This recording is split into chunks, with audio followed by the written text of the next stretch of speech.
Mix সবজি রান্না করছি। সিম, গাজর, আলু, পেঁপে, ধনিয়া পাতা, কাঁচামরিচ সব কিছু মিলিয়ে এই সবজিটা ভাজি করতেছি ফ্রাই প্যানে অল্প সামান্য তেল, কাঁচামরিচ দিয়ে। এটা ভাত দিয়ে, রুটি দিয়ে খাওয়া যায়। আর আর এটা একটা পুষ্টিকর খাবার। কারণ হচ্ছে আমাদের তো ডাক্তার এখন মানে মাছ মাংসের পাশাপাশি সবজি, তারপরে শাক এগুলা খেতে বলেন।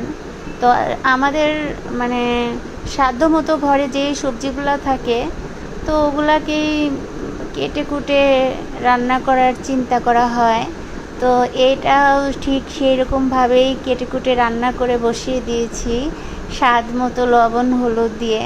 আর এটা রান্নার পরে কত সুন্দর একটা কালার এসছে দেখছেন, একদম ইয়াম্মি লাগতেছে, খেতেও ভালো লাগে। মানে এ ধরনের সবজি দিয়ে রুটি ভাত খেতে ভালো লাগে।